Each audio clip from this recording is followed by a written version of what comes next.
सबका हार्दिक आभार प्रकट करता हूँ कि एक बार फिर आपसे रूबरू होने का मौका मिला।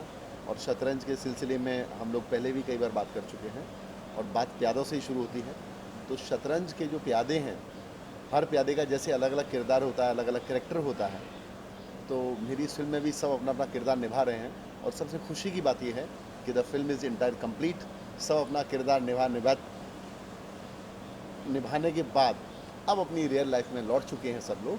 और हम लोग जो सिनेमा हमने एक्सपोज किया है, अब उसके हम लोग पोस्ट की तैयारी चल रही है, पूरी एडिट स्टार्ट हो गया है। एंड आई होप कि एंड हमेशा अच्छा होता है। तो इस फिल्म का जो एंड है वो बड़ा कमाल का होना चाहिए, और जिसके लिए हमने इतनी मेहनत की है वो मेहनत ज़रूर साकार होनी चाहिए, ऐसी मेरी ईश्वर से प्रार्थना है। सस्पेंस है, थ्रिलर है, किस तरह की फिल्म है ये? It's a suspense thriller film, but generally आम सस्पेंस थ्रिलर में ये होता है कि आप एक रोमांच में डूबते हैं और फिर एंड में जाके सस्पेंस खुल जाता है। मैंने कुछ थोड़ा सा जाल और महीन बुनने की कोशिश की है, और इस मामले में मैं अब्बास मस्तन साहब को सम टाइम मैं फॉलो करने की कोशिश करता हूँ। वो जैसा जाल बुनते थे कि सस्पेंस पे सस्पेंस, तो मैंने पूरी कोशिश की है कि मैं कहीं ना कहीं सस्पेंस को बहुत एक उलझा के और एक ग्रेविटी और ग्रेंजर के साथ में रख सकूँ। तो ऑडियंस कंफ्यूज तो नहीं होगी क्या हो रहा है पर्दे पर?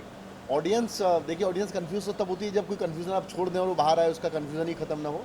बट मेरी फिल्म जब एंड शॉट होगा तो ऑडियंस कंफ्यूज तो बिल्कुल नहीं होगी, क्योंकि हर सस्पेंस के जब खुलेगा तो उन्हें लगेगा कि अरे वाह ये एंड है फिल्म का, बट वो एंड होगा नहीं।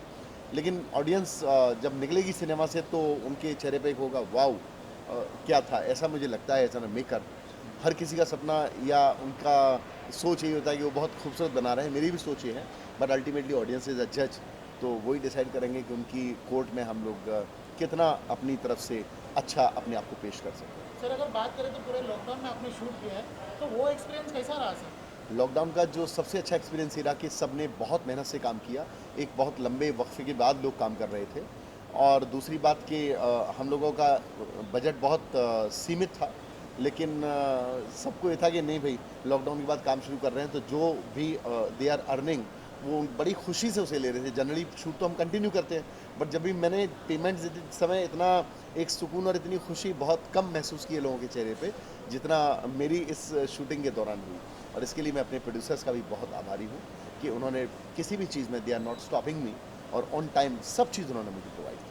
अच्छा, अगर सर बात करें तो अभी हाल ही में सुशांत सिंह बोस आप भी को भी पता काफ़ी वाह वाह चल रही है, तो सर उनके लाइफ पे आने वाले फ्यूचर में कोई फिल्म का प्लानिंग है आपका? सुशांत सिंह, देखिए मेरे लिए सुशांत सिंह राजपूत एक बहुत बेहतरीन अभिनेता थे। मेरे लिए सुशांत सिंह राजपूत भारतीय सिनेमा के एक डायमंड थे। तो मैं नहीं चाहता कि किसी की इतनी दर्दनाक चीज़ें हुई और उनकी फैमिली भी एक सदमे में है, उसको लेके बहुत ज़्यादा हम लोग छीछा लेदर करें। और डे फर्स्ट मेरा आप सबसे भी इंटरेक्शन हुआ था, तब भी मैंने ये कहा था कि सुशांत सिंह राजपूत के साथ ये जो भी दुर्घटना हुई, उन्हें कम से कम उनके वक्फे में उस आदमी को एक चैन की नींद सोने नहीं दीजिए। और ये बाकी जिम्मेदारी, इन्वेस्टिगेशन हमारी जिम्मेदारी नहीं होती। इन्वेस्टिगेशन सरकार की, संविधान की, कानून की जिम्मेदारी होती है, जिसमें कि कंटिन्यू चल रहा है। सीबीआई भी आ गई, और लास्ट बट द लीस्ट अभी तक क्या हुआ है? अभी तक सब वो कहते हैं ना कि धूल में लठ मार रहे हैं, वही चीज़ें निकली। और डे फर्स्ट से मैं वही बोल रहा था। तो सुशांत सिंह राजपूत का जो अपना जीवन जीने का जो स्टाइल था, रियल लाइफ, और एक किंग साइज वो लाइफ जीते थे। मुझे लगता है कहीं ना कहीं उनका जो किंग साइज जो लाइफ जीने का जो उनका जो तरीका था, उस तरीके में जो लोग उनके साथ फिट थे, और फिर उन्हें छोड़ छोड़ के वो लोग भागते चले गए। और दूसरा भी इंडस्ट्री के कुछ ऐसा सब बोलते हैं लोग कि उन पर प्रेशर बनाया लोगों ने, तो शायद उस प्रेशर को और उन लोगों के छोड़ने में जो अवसाद उन्हें हुआ, उस अवसाद को वो सितारा झेल नहीं सका, और ये उनका अंजाम इस दर्दनाक स्तर तक पहुंचा। और ये इंडस्ट्री में पहली बार नहीं, पहले भी हुआ है, मीना कुमारी जी से लेकर, और ये कंटिन्यू सिलसिला जारी है। मैं तो ईश्वर से प्रार्थना करता हूँ कि ऐसी चीज़ें आगे ना। सर मेरा सवाल ये था कि सुशांत सिंह राजपूत के ऊपर फ्यूचर में आप कोई फिल्म लेके जाके बनाएंगे? मैं सुशांत सिंह राजपूत के ऊपर कोई भी कभी फिल्म नहीं बनाऊंगा, उससे मिलते जुलते सब्जेक्ट पे भी कोई फिल्म नहीं बनाऊंगा। अच्छा, इसमें कई बड़े कलाकार, शतरंज की बात कर रहा हूँ मैं, कई बड़े कलाकार है, तो कलाकारों का चयन कैसे हुआ, क्या कुछ बताएंगे कलाकारों के बारे में? मैंने मेरे इंडस्ट्री में रिलेशन बहुत अच्छे हैं, और जिससे नहीं भी हैं तो बहुत छोटी सी इंडस्ट्री है हमारी, हर कोई आपस में एक दूसरे का दोस्त होता है। तो मैंने इतना प्यार कमाया है कि जब मैं ये फिल्म की जब प्लानिंग कर रहा था, स्टोरी बना रहा था, तो स्टोरी बोर्ड पे ही मैंने आर्टिस्ट फिक्स कर दिए थे कि ये आर्टिस्ट काम करेंगे। And I am touchwood, I am lucky कि मैं जब मुझे मेरे प्रोड्यूसर्स की तरफ से ग्रीन सिग्नल मिला और मैं उन आर्टिस्ट के पास गया कि भाई आपको लेके मैंने बनाया, आपको काम करना है, तो सब ने हाँ कहा। किसी से मेरी कोई बजट को लेके बात नहीं हुई, किसी ने मुझे डेट्स को लेके बात नहीं की। एवरीबॉडी सेड कि नहीं सर, वी आर हैप्पी, आपके साथ खुशी से काम करेंगे। और जब ये शूट ख़त्म हुआ तो मुझे और भी खुशी हुई। हितेन तेजवानी, शावर अली, ऐसे स्टार लोग, दिलेर मेहंदी, ब्रूना, इसके अलावा कविता त्रिपाठी, दे सेड कि नहीं, आप जो भी प्रोजेक्ट करेंगे आगे हमारे साथ ही करेंगे। तो एक डायरेक्टर के लिए बहुत बड़ा कॉम्प्लीमेंट होता है। आपने दिलेर मेहंदी की बात की, अभी गाना शूट हुआ सर, क्या कैसा रहा सर वो एक्सपीरियंस कैसा रहा? किंग के साथ काम करना किसको अच्छा नहीं लगता। तो दिलेर मेहंदी तो नायाब हीरे हैं इंडस्ट्री के। और मैं बड़े हम्बलनेस के साथ कहता हूँ कि उस आर्टिस्ट ने आज तक जितनी भी फिल्में की हैं सब बहुत बड़े लेवल की हैं। तो दिलेर भाई के भी जीवन का देखा है तो छोटी फिल्म में एक डेब्यू है। शायद मेरे बाद कई प्रोड्यूसर्स या डायरेक्टर्स की हिम्मत होगी कि उनको अप्रोच करेंगे कि आप हमारी फिल्म में गाना कीजिए। और उनको भी, क्योंकि बड़ा हमने रिकॉर्ड टाइम में सब खत्म किया उनके साथ, उनको भी लगेगा नहीं, मैं छोटे जो प्रोडक्शन हाउसेज हैं उनके साथ भी काम कर सकता हूँ। तो ये एक नए द्वार खुलेंगे नए लोगों के लिए।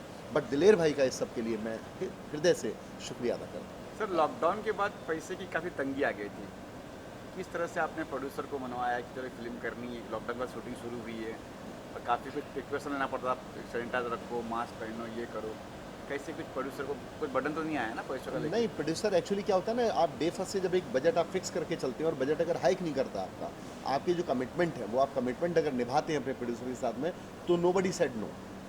आपने एक लकीर खींच दी कि मैं इस ग्राफ में काम करूंगा एंड पीपल सेड यस, तो फिर उस ग्राफ में अगर आप काम कर देते हैं तो आपका कोई विवाद ही नहीं रहता। तो मैं हमेशा अपने कैरियर में मैंने कोशिश की कि मैं जो ग्राफ अपने प्रोड्यूसर्स को दूं, मैं उस ग्राफ में काम करूं। और अभी तक तो ये हम ग्राफ बनाते चले आए। नहीं, हमने देखा भी है कि आप बहुत फास्ट काम करते हैं और एक दिन में मतलब कोशिश करते हैं 10-15-20 दिन में शूटिंग खत्म हो जाए। तो अंदर कुछ टीम भी है क्या, फटाफट काम हो जाए, क्या है सर? देखिए, 3 लोग अगर सेट पे खड़े हुए हैं, डायरेक्टर, डीओपी और प्रोडक्शन कंट्रोलर, ये 3 लोग अगर सेट पे हैं सुबह से लेकर रात तक, जब तक पैकअप ना हो, वो अगर लंच के लिए भी नहीं जाते हैं तो आप ये मान के चलिए हर प्रोजेक्ट आपका टाइम टू टाइम निपटेगा। तो मैं यही करता हूँ, जब मैं खड़ा रहता हूँ तो मेरा डीओपी भी खड़ा रहता है, सारी प्रोडक्शन टीम खड़ी रहती है। तो जब सभी खड़े हैं तो काम ही करेंगे, खड़े होकर करेंगे क्या? तो हम लोग आमतौर पर लंच ब्रेक बहुत कम करते हैं। हमारे यहाँ रनिंग ब्रेक होता है, काम चल रहा होता है, जिसको छुट्टी मिले जाके खाना खाओ। तो हम वो 2.5 घंटा बचाते हैं। अब अगर 2.5 घंटे को आप अगर 15 से क्लब कर दीजिए तो करीब 2 दिन हम लोग सेव कर लेते हैं शूटिंग के लिए, जिसका कि हमें एडवांटेज मिलता है अपने प्रोड्यूसर को रिलीफ देने में। अच्छा भूषण सर, मेरा काफ़ी सवाल है थे। लास्ट टाइम भी हमारी एक पिक्चर आई थी 100 डॉग्स, तो उसका काफ़ी विवाद हुआ था। इस फिल्म को लेके ऐसा कुछ? देखिए, विवाद में तो कोई नहीं चाहता उसका विवाद हो। सब चाहते हैं मेरी जीवन शांति से गुजरे और शांति से निकल जाए। मेरी फिल्म को लेके विवाद नहीं था, मेरी फिल्म को लेके कुछ लोगों को आपत्ति थी। तो मैंने आपत्ति बहुत प्रेम से जाके उनको सॉल्व की, उनसे बात की। हर चीज़ अल्टीमेटली टेबल पे ही होता है। तो मैंने बात की और सभी सेटिस्फाइड हुए। सब ने, जिनसे विवाद था उन लोगों ने मेरी फिल्म मेरे साथ बैठ के देखी और हंसते हुए बाहर आए, डिसाइड कि बहुत अच्छा। तो मैं इसको भी अपने लिए रिवार्ड मानता हूँ। और ये तो सस्पेंस थ्रिलर है, इसमें कोई विवाद तो छोड़िए, कोई बात ही नहीं है। सब ने इतने प्रेम से काम किया है, तो इसमें तो सिर्फ हम लोग ब्लेसिंग्स एक्सपेक्ट कर रहे हैं कि हमें सारे ऑडियंस की, सभी लोगों की यूनिट की ब्लेसिंग्स मिलें। अच्छा, अगला प्रोजेक्ट आ रहा है त्राहिमाम, उसके बारे में कुछ बताएंगे सर? त्राहिमाम मेरे बड़े, हालांकि मेरे सारे प्रोजेक्ट दिल के करीब है। त्राहिमाम में थोड़ा सा मैं जैसा हूँ वो मैं उसको सिनेमा पर उतारना चाहता हूँ। बड़ा हार्ड हिटिंग सब्जेक्ट है, रक्त चरित्र है। बाकी जो आपने देखे होंगे और भी फिल्में जिस सिनेरियो में आई हैं उसमें इसको बनाने की कोशिश कर रहे हैं, क्योंकि मेरा लालन पालन जो है ऐसी जगह पे हुआ है। मेरी स्टडी धौलपुर हुई, मैं जगनेर का रहने वाला हूँ, आगरा ब्रिज क्षेत्र है, वहाँ पे हम लोगों ने ग्रेजुएशन किया, कॉलेज, ये लाइफ, और हमने बड़े हार्ड हिटिंग चीज़ें देखी अपने टाइम पे। अब तो समय बहुत चेंज हो गया, तभी मोबाइल वगैरह नहीं हुआ करते थे, तो उस चीज़ को मैंने बहुत नज़दीक से देखा है। तो मुझे बड़ी खुशी है कि मैं, मेरी जो लाइफ थी उसको कहीं ना कहीं मुझे एक जो मैंने देखा अपने कॉलेज टाइम में, स्कूल टाइम में, उसको मुझे फिल्माने का मौका मिला। तो कास्टिंग वगैरह हो चुकी है सर, कुछ बताएंगे? कास्टिंग ऑलमोस्ट कंप्लीट है इसकी। Again I am working with Kavita Tripathi ji. और इसके अलावा बिग बॉस का जो एक बड़ा चर्चित चेहरा थी और बहुत शानदार अदाकारा भी हैं, अर्शी खान, पंकज बैरी हैं, मुश्ताक खान हैं, आदि ईरानी हैं, मनोज भाटिया हैं। तो इस तरह का हमारे पास एक आर्टिस्टों का एक बुके है जिसको लेके हम लोग आगे जाएंगे।